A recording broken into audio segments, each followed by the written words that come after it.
আপনারা কারা কারা একা একা যখন নামাজ পড়েন, নফল হোক সুন্নত হোক বা ফরজ হোক, যখন নামাজ পড়েন প্রায় রাকাতে সূরা কুল হুয়াল্লাহ পড়েন কারা কারা? একটু হাত তোলেন তো। আচ্ছা, হাত নামান। খুশি হইয়া হাত তুলছেন, মনে করছেন প্রশংসা পাবেন। প্রশংসা না, বরং একটা বদনাম পাওয়ার ভয় আছে।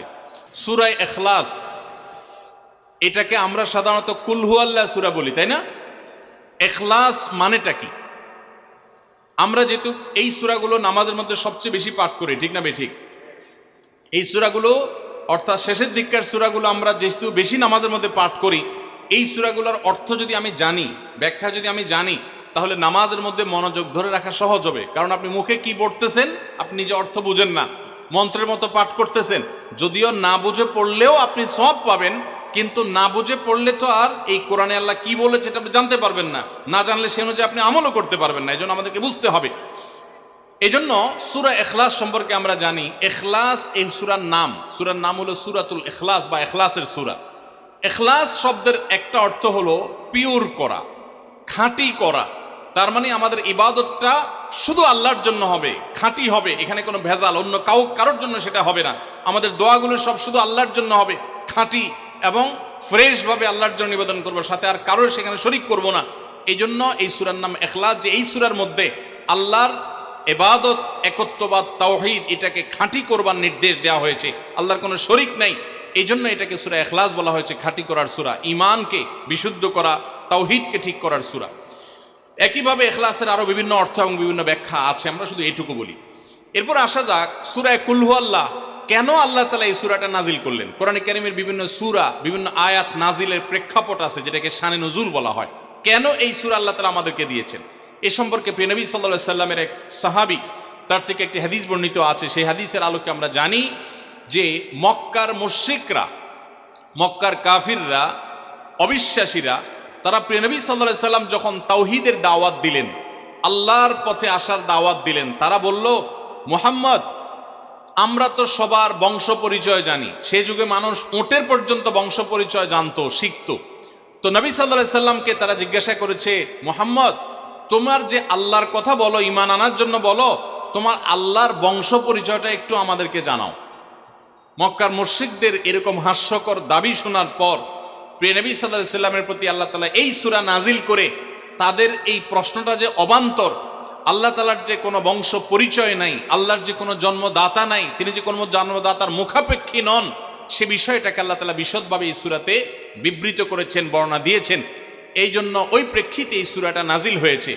কোন উলামা ইকরাম, কোন মুফাসসিরগণ অবশ্য ভিন্ন আরও একাধিক কথাও বলেছেন। তবে এটি সবচেয়ে প্রসিদ্ধ এবং বেশিরভাগ মুফাসসিরদের মতে এটি যে সূরা ইখলাস, কুল হুয়াল্লাহ সূরা নাজিল হয়েছে মক্কার মুশরিকরা প্রিয় নবী সাল্লাল্লাহু আলাইহি সাল্লামের কাছে আল্লাহর বংশ পরিচয় জানতে চাওয়ার মতো মূর্খতাসুলভ প্রশ্ন করেছে। সেই প্রশ্নের জবাবে এই সূরায় আল্লাহ রাব্বুল আলামিন বিস্তারিত বিবরণ দিয়েছেন। এবার আসুন আমরা এই সূরায় কি বলেছেন আল্লাহ রাব্বুল আলামিন সে বিষয়ে জানবো, এবং সেই সাথে এই সূরাটার বিশেষ ফজিলত আছে। সূরা ইখলাসের আবার স্পেশাল ফজিলত আছে, কি সেটা আমরা জানবো ইনশাআল্লাহ তাআলা। আমরা প্রথমে আসুন সূরার অর্থ আমরা জেনে নেই। কুল হুয়াল্লাহু আহাদ। আমার সাথে সাথে আপনারা বলেন, কুল হুয়াল্লাহু আহাদ, আল্লাহুস সামাদ, লাম ইয়ালিদ ওয়া লাম ইউলাদ ওয়া লাম ইয়াকুল লাহু কুফুয়ান আহাদ। কুল হুয়াল্লাহু আহাদের অর্থ হলো বলুন। কুল মানে বলুন। এই কুলটা বড় কাফের কুল। আমরা অনেকে কয় রস্যকার কুল ও কুল, বড়ই লিখতে যে কুল লিখি আমরা ওই রকম বলি। এই কাফটা ভেতর থেকে আসবে। কুল কুল কুল বললে তার অর্থ হবে বলো। আর যদি ছোট কাফের কুল অর্থাৎ বাংলা করস্যকার কুল ও কুল লিখি যে আমরা ওরকম কুল যদি বলেন, আরবিতে তার অর্থ হলো খাও। একটা হলো বলো, আরেকটা হলো খাও। অর্থের মধ্যে বেশ কম আছে না নাই? অনেক বেশ কম। কোথায় খাওয়া আর কোথায় বলা। এই জন্য এই কফটাকে একটু শুদ্ধ করার চেষ্টা করতে হবে। কুল ভিতর থেকে, কুল কুল হুয়াল্লাহু আহাদ। এর অর্থ কি? কুল মানে বলুন। আল্লাহ তাআলা তার রাসূলকে বলছেন, হে রাসূল, আপনার ভেতরে যে বিশ্বাস আছে তাওহীদের প্রতি, সেই বিশ্বাসকে প্রকাশ করে বলুন, হুয়াল্লাহু, হুয়া মানে তিনি, আল্লাহ মানে তো আল্লাহ, বলুন যে তিনি আল্লাহ, আহাদ মানে একক, অদ্বিতীয়, তার কোনো শরিক নাই, তার কোনো অংশীদার নাই, তিনি একক। বংশ পরিচয়ে তার থাকার প্রশ্নই ওঠে না। যিনি একক, যিনি অদ্বিতীয়, যার কোনো শরিক নাই এবং যার কোনো পার্টনার নাই, যার কোনো ফ্যামিলির সদস্য নাই, যিনি একক, তার বংশ পরিচয় জানতে চাওয়া এটা মূর্খতা এবং অজ্ঞানতা। এজন্য আল্লাহ রাব্বুল আলামিন জানিয়েছেন, কুল হুয়াল্লাহু আহাদ, বলে দিন তিনি আল্লাহ যিনি একক, আল্লাহুস সামাদ, আল্লাহ হলেন সমাদ। সমাদ শব্দের অর্থ হলো যে তিনি হলেন সেই মহান সত্তা, সবাই যার কাছে মুখাপেক্ষী, তিনি কারোর কাছে মুখাপেক্ষী নন। সমাদ মানে হলো যিনি অমুখাপেক্ষী, যিনি কারোর মুখাপেক্ষী না। পৃথিবীর সকল সৃষ্টি তার মুখাপেক্ষী, তিনি কারোর মুখাপেক্ষী না। যেহেতু তিনি কারোর মুখাপেক্ষী না, অতএব তার বাপেরও প্রয়োজন নাই, তার মায়েরও প্রয়োজন নাই, তার সন্তানের প্রয়োজন নাই, বন্ধুর প্রয়োজন নেই, তার কারোর কোনো প্রয়োজন নেই। সবার তাকে প্রয়োজন, কিন্তু তিনি কারোর কাছে মুখাপেক্ষী নন। আল্লাহুস সামাদ, লাম ইয়ালিদ ওয়া লাম ইউলাদ, যেহেতু তিনি কারো মুখাপেক্ষী নন, এজন্য তিনি কাউকে জন্ম দেননি। ওয়া লাম ইউলাদ, এবং তাকেও কেউ জন্ম দেয়নি। যেহেতু তিনি কারো মুখাপেক্ষী না, এজন্য তার বাপমারও প্রয়োজন নাই। আমরা দুনিয়াতে আসার জন্য বাপমার মুখাপেক্ষী, বাপমা ছাড়া আসতে পারে না। যেহেতু আল্লাহ কারো মুখাপেক্ষী নন, এই জন্য তার কোনো জন্মদাতার প্রয়োজন হয়নি। ওয়া লাম ইউলাদ, এবং তিনি কাউকে জন্ম দেননি। কারণ আমাদের সন্তান সন্ততি জন্ম দিতে হয় আমাদের প্রয়োজনে, কারণ আমার বংশধারা ধরে রাখতে হবে, আমার নামটা ধরে রাখতে হবে, আমার সম্পদ রক্ষণাবেক্ষণ করতে হবে, বৃদ্ধকালে আমাকে দেখাশোনা করতে হবে।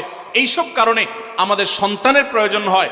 আল্লাহ তাআলা যেহেতু মুখাপেক্ষী নন কোনো কিছুর প্রতি, এই জন্য তার কাউকে জন্ম দিয়ে তার বংশটিকে রাখারও প্রয়োজন নাই, আবার তাকে কেউ জন্ম দেওয়ারও প্রয়োজন নাই।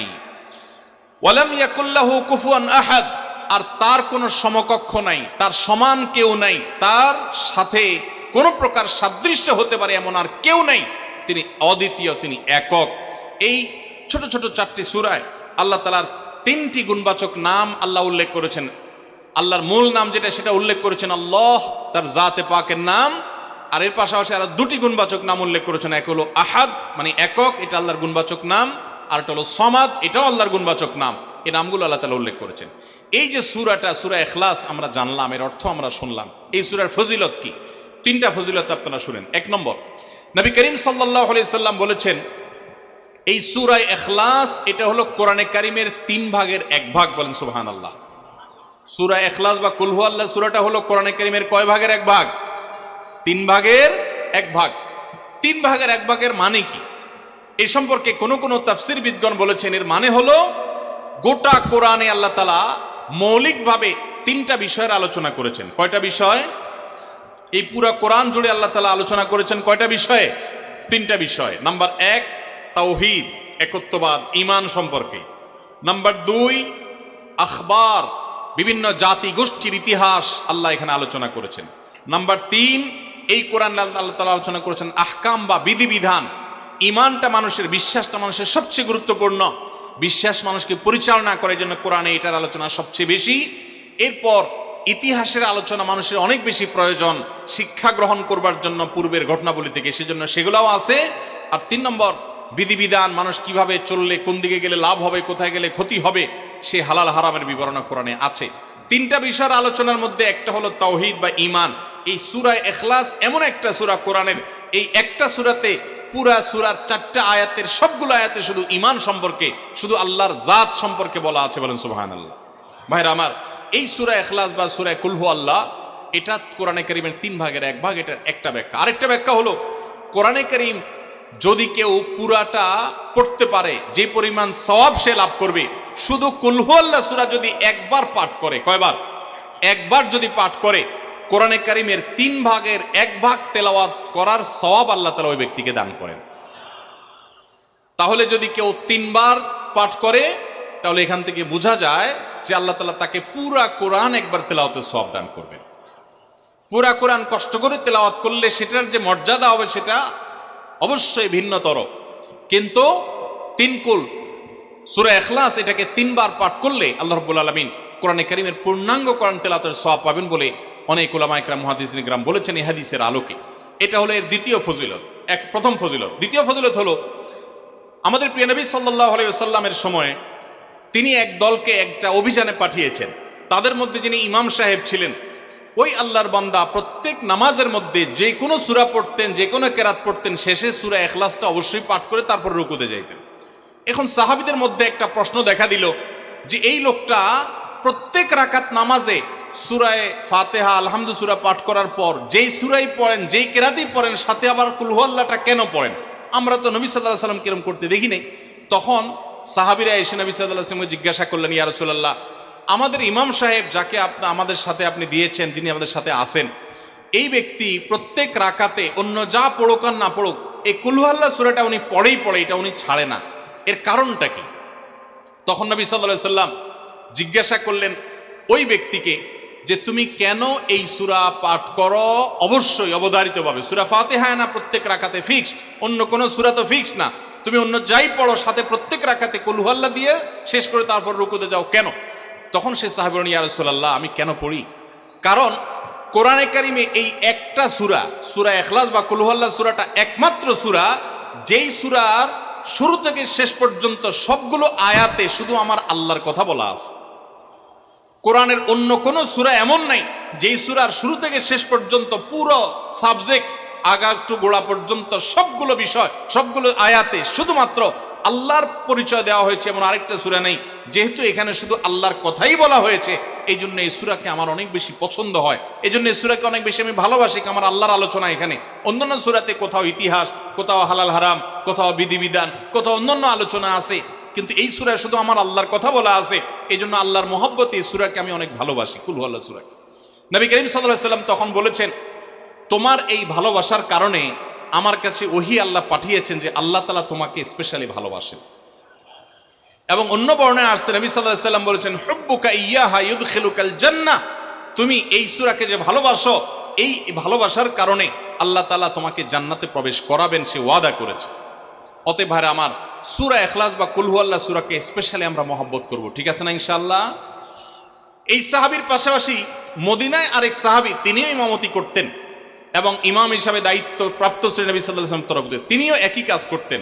তার ব্যাপারে নবী সাল্লাল্লাহু আলাইহি ওয়াসাল্লামের একই রকমের জবাব দেওয়ার কথা আমরা হাদিস থেকে জানতে পারি। সেখান থেকে সূরা ইখলাসের মর্যাদা বোঝা যায়। আমরাও অনেকে সূরা ইখলাস প্রায় রাকাতে পড়ি, আছে না নাই? আপনারা কারা কারা একা একা যখন নামাজ পড়েন, নফল হোক, সুন্নত হোক বা ফরজ হোক, যখন নামাজ পড়েন প্রায় রাকাতে সূরা কুল হুয়াল্লাহ পড়েন? কারা কারা একটু হাত তোলেন তো। আচ্ছা, হাত নামান। খুশি হয়ে হাত তুলছেন, মনে করছেন প্রশংসা পাবেন। প্রশংসা না, বরং একটা বদনাম পাওয়ার ভয় আছে। হাতটা তোলাইছি আমি, আপনারা মনে করছেন সবসময় হাত তুললেই শুধু জিতা যায়।